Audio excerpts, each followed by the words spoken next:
This question is from GATE Mechanical Engineering of 2011. This is question number 43. The question is, a 1 kilogram block is resting on a surface with coefficient of friction 0.1. A force of 0.8 Newton is applied to the block as shown in the figure. The friction forces, in the given condition, we need to find how much is the frictional force acting on this body.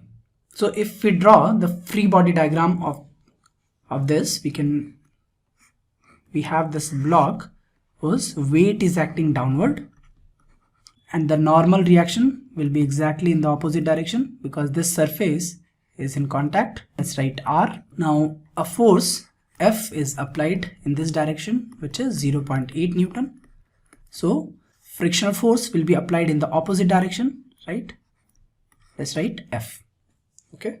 Now the body is in static condition. That means weight will be equal to the normal reaction. Okay, and this will be equal to 1 kilogram mass into acceleration due to gravity. So this will be 9.8 Newton. Now let's first understand what is limiting friction and kinetic friction. Let's see a graph for this. Now in this diagram, the y-axis, in the vertical axis, we are representing the magnitude of friction force, and in the horizontal axis, we are representing the magnitude of force applied. Initially the body is at rest, okay, and so the friction is also 0. When we are applying some force, let's understand in this diagram itself. If we try to apply some force in this direction, there is a chance that body may not move, okay, and we can continuously increase the force, but the body will not be moving, okay, and so this is called when the body is not moving, so we call this as static region. Okay, in this region the body is not moving. We are continuously increasing the force, okay, applied force, this one, but the body is continuously at rest. Therefore, as we apply force, that means the friction is opposing this, right? And this friction is called static friction and represented by Fs, we can write. And this is equal to the applied force in the static region. Okay, there will be a point at which the body will start to move. As we increase this value of force, the body will start moving. So this region will be kinetic region. Okay, because the body started to move. And the maximum value of the friction, and of course this value is called kinetic friction.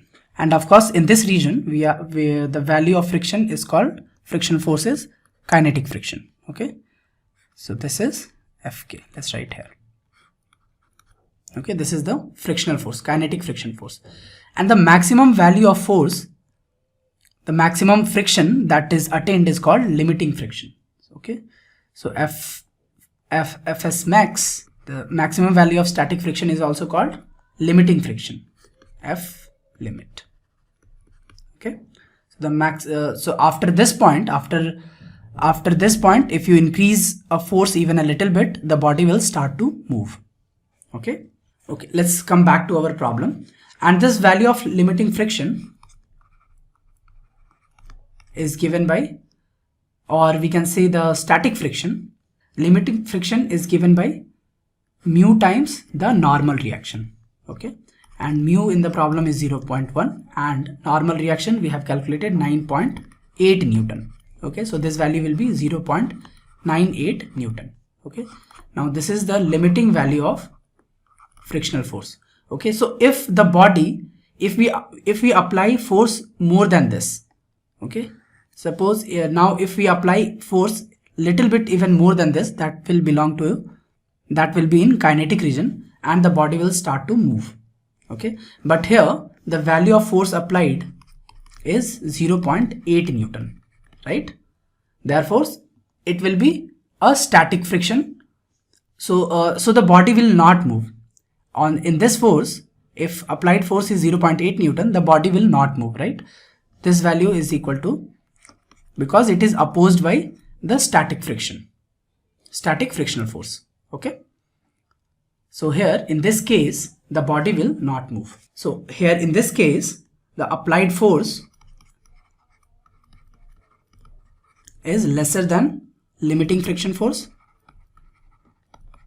right? Therefore, the friction on the body will be equal to 0.8 Newton. That is the static friction. Therefore, the friction force on this body will be 0.8 Newton. Option B.